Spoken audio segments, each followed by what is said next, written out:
Previously, on TGEGS 123 HD. There is only one player in MLB history to have an offensive WAR, defensive WAR, and pitching WAR all above 10 for his career. His name is John Montgomery Ward. He founded the first baseball players union, called the Brotherhood of Professional Baseball Players. The primary target of his union was the infamous reserve clause, which allowed teams to maintain control of players even when they were not under contract. John Ward led the National League with 111 stolen bases in 1887.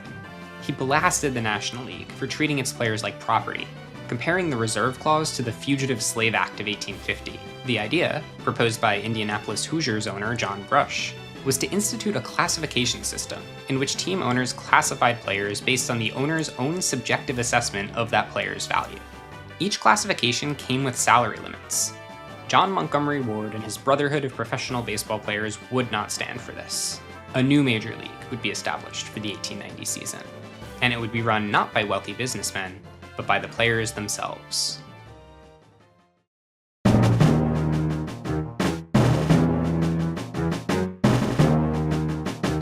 July 14, 1889. The Brotherhood of Professional Baseball Players meets in New York City. It's been 8 months since the National League instituted John Brush's classification system, which allowed team owners to severely limit the salaries of their players at the owner's discretion.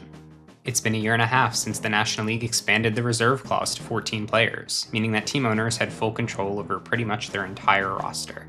Players were not permitted to sign contracts with other teams in the National League, American Association, or Northwestern League. When their contract expired, they had to re-sign with the team that reserved them, unless that team chose to sell them to another team. It's been 4 years since the Brotherhood formed, and the National League's control over the players had only gotten stronger since its inception. More drastic action needed to be taken. Baseball needed a revolution. At their New York meeting, the Brotherhood decided that it was time for them to leave the National League, and to start a league of their own. Members of the Brotherhood returned to their cities after the meeting and searched for investors to start teams in each area. A formal contract was written in 1889 making the Players' League official, and outlining the terms between the players and the investors. The contract explicitly stated that the league would not have a reserve clause, nor any classification system. There would be no salary limits for players. Players could not be traded during the season, unless requested by a player and approved by the league. And contracts for players would be 3-year packs, as opposed to the 1-year contracts given out in the NL. Profits generated by the Players' League would be split between players and investors. Each team in the Players' League was managed by a board of directors, which was made up of 4 players from the team and 4 team investors. The league itself was governed by a senate made up of 8 players and 8 investors, 1 of each from each team. The Players' League was not the first new baseball league to cause a stir, of course. The American Association became baseball's second major league in 1882, and it stuck around for 10 years by playing nice with the National League. It respected the NL's reserve clause, and it put teams in cities that didn't already have National League teams. There was also the Union Association of 1884, which was created solely because some rich guy wanted his own baseball team in St. Louis. The Union Association ran into a plethora of problems leading up to and during its first and only season. It couldn't find a city for its 8th team, it was only successful in poaching a handful of players from the National League and American Association, and because it put teams in cities that were already occupied by the NL and AA, and because the NL and AA teams were more talented than the UA teams, it failed to attract enough fans to be profitable. The Players' League obviously did not take the harmonious route that the American Association took. The league's entire purpose for existing was to challenge the National League. Accordingly, they put teams in Boston, Brooklyn, Chicago, New York, Philadelphia, Pittsburgh, Cleveland, and Buffalo. 6 of these 8 cities had a National League team in 1889, and 7 of these 8 cities had a National League team in 1890. They didn't face the same challenges with recruiting players as the Union Association faced, however. More than half of the National League's players left the NL to play in the Players' League in 1890. Of the 140 players that played in the PL in 1890, 82 of them played in the National League the previous season, and 28 of them jumped over from the American Association. 78.57% of the players in the Players' League in 1890 had played in a major league in 1889. Only 22 of the 140 PL players had never played a major league game in any prior season, and most of those 22 players were bench players in 1890. The players that decided to join the new league were among the game's best. 21 of the top 30 position players and 6 of the top 10 pitchers in the National League in WAR in 1889 left for the Players' League in 1890. Additionally, 4 of the top 7 position players and 3 of the top 10 pitchers in WAR in the American Association in 1889 joined the Players' League. 13 future Hall of Fame players played in the Players' League in 1890, as well as a couple guys that probably should be in the Hall of Fame. More future Hall of Famers chose to play in the Players' League in 1890 than the National League and American Association combined. The Players' League was attractive for a few reasons. The longer contracts, lack of reserve clause, and lack of salary limits were obviously huge draws, but the Players' League also made it very easy for players to make the switch. Players didn't have to worry about potential pay cuts, as they were guaranteed to be paid at least what they made in either 1889 or 1888, whichever was higher. Most of them also didn't have to move. Since 6 of the 8 teams were in cities that had National League teams in 1889, National League players from Chicago, Boston, New York, Philadelphia, Pittsburgh, and Cleveland could join the Players' League and remain in the same city they lived and played in the previous season. The same was true for American Association players that played in Brooklyn or Philadelphia. Buck Ewing, Roger Connor, Danny Richardson, Jim O'Rourke, George Gore, Art Whitney, Tim Keefe, Ed Crane, William Brown, and Hank O'Day jumped from the National League's New York Giants to the Players' League's New York Giants. Dan Bruthers, Hardy Richardson, Tom Brown, King Kelly, Billy Nash, Dick Johnston, Old Hoss Radbourne, Kid Madden, and Bill Daly went from the National League's Boston Beaneaters to the Players' League's Boston Reds. Duke Farrell, Fred Pfeffer, Ed Williamson, Jimmy Ryan, Hugh Duffy, Charlie Bastian, Del Darling, and Frank Dwyer left the National League Chicago White Stockings to join the Players' League Chicago Pirates. And so on. You may have noticed that Ward's name was absent from the list of New York players that joined the Players' League's New York team. That's because Ward instead chose to head to a different borough and become the player manager of the Brooklyn Ward's Wonders. The National League Giants sued Ward for breach of contract, and other NL teams followed suit, filing lawsuits against players that left their team for the Players' League. Ward knew from his legal training that these teams had no ground to stand on.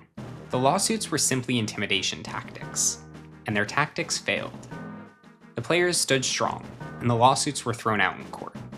In a last-ditch effort to keep their teams intact, National League owners then offered players significant pay raises if they chose to stay. But it was too late for that. No amount of money would change their minds at this point. The Players' League was where baseball's best players had chosen to play, and there was nothing that the National League could do about it. With the Union Association, there's a lot of debate about whether or not it should count as a major league. It has traditionally been classified as such, but its talent level was clearly much lower than that of the National League and the American Association. With the Players' League, there is no debate. Not only was it clearly major league caliber, the Players' League was the best baseball league in 1890, in terms of player talent and level of competition. If the goal of the Players' League was to eventually replace the National League, then Ward and Company were off to a great start.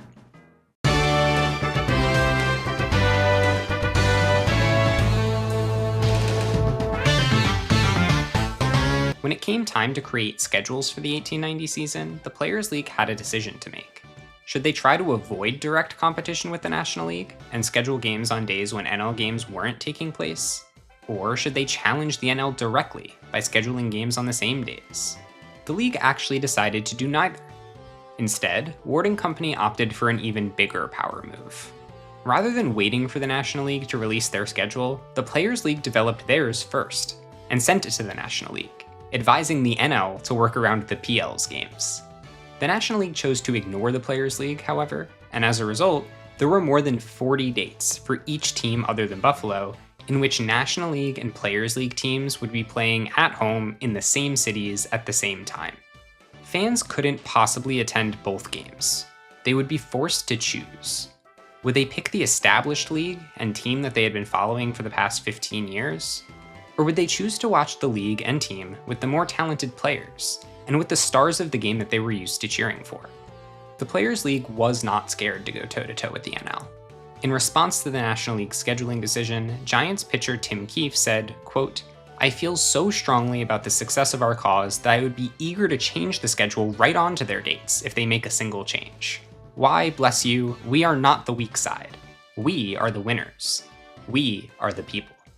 Sports Illustrated writer Emma Baccellieri explains that, quote, There was perhaps no better illustration of the dynamic between the two leagues than on opening day. The New York Giants of the NL raised a pennant declaring themselves the 1889 World Champions. It was their team, after all, that had won the World Series last October. But the New York Giants of the PL raised the same pennant, for it was their players who had made that victory happen. The season progressed fairly smoothly. Compared to the Union Association disaster that had occurred only 6 years prior, the Players' League was a world-class organization. All 8 teams that started the season finished the season, and the competitive balance between teams was strong. The Buffalo Bisons were the only team that seemed to be a cut below the rest, which makes sense since there wasn't a National League team in Buffalo in 1889 for players to come over from.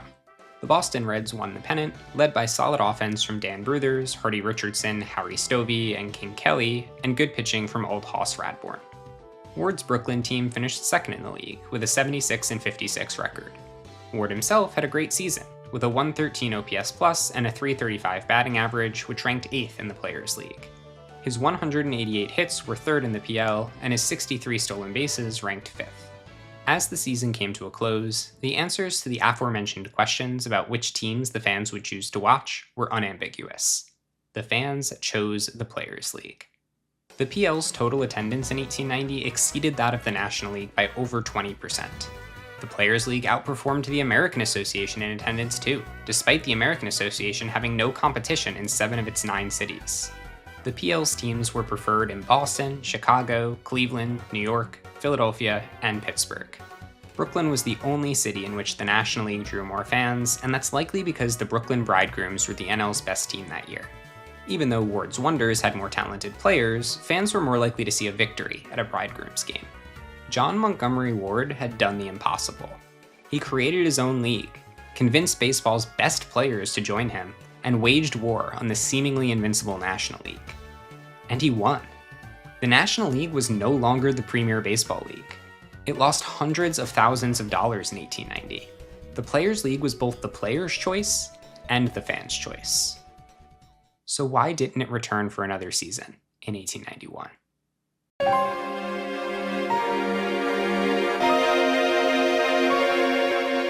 Baseball is a business, and the function of a business is to make money. If a business doesn't make money, then it goes out of business. In 1890, both the National League and the Players' League spent more money than they earned. The NL lost significantly more than the PL did, but neither league was profitable. And with the two leagues splitting the market in 7 cities, neither could be profitable as long as both leagues existed. One of them had to go. Presumably, the PL should have been in a better position to win the standoff, considering it outperformed the NL in 1890. But ultimately, it was a game of chicken. The winner would be whoever could endure losing money the longest. The NL did have one advantage in this regard, as they had a history of being profitable. 15 prior years of success made it easier for investors to overlook a down year. The PL had no such track record. The capitalists funding the Players' League were nervous about the poor financial returns in season number 1, and National League executive Al Spalding took advantage of this. Spalding knew that he couldn't win the battle against the PL on the field. The Players' League had the better and more popular product. So instead, he began to attack the league behind the scenes. He sowed seeds of worry in the minds of PL investors, telling them that the Players' League would never be profitable, and lying about the National League's finances and ability to withstand the conflict indefinitely. He and other National League executives made offers to buy out the PL teams, and he also had a bit of help from the inside. In this baseball Revolutionary War, the National League was the British Empire, and the Brotherhood was the American colonies. John George Washington Ward led the Brotherhood Army against Al King George III Spalding. And if Ward is Washington, and Spalding is King George, then Buck Ewing is Benedict Arnold. Ewing was teammates with Ward in New York for 7 seasons, and he was one of the Brotherhood's founding members, but the two were not friends. Ewing was the Giants' captain in 1883, but he was stripped of the title in 1884, and it was given to Ward instead. However, friction within the Giants' clubhouse led to Ward losing his captaincy in 1887, and Ewing returning to the position. Ward frequently criticized Ewing for what he perceived as poor defense and lack of effort on Ewing's part, especially as Ewing moved to the infield from his usual catcher position in 1887 and 1888. While effort is hard to quantify, modern metrics do seem to suggest that Ward was wrong in his assessment of Ewing's defensive capabilities. It's impossible to say for sure whether Ward's criticism was earnest or whether it came from resentment over being replaced as captain. Despite the hostility between the two, Ewing stuck with the Brotherhood and joined the Players League for the 1890 season, serving as a player-manager for the PL Giants. As the season progressed, however, Ewing began to talk with John Day, the owner of the National League's New York team.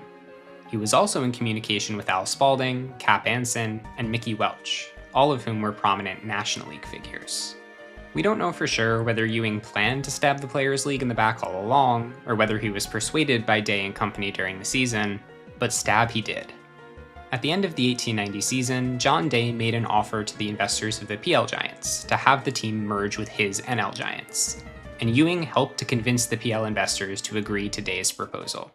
Once this domino fell, the rest of the PL's teams quickly followed.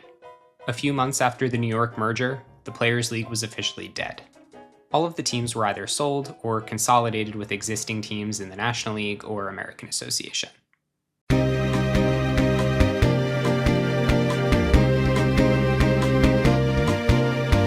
Many of the PL's players returned to either the National League or American Association in 1891.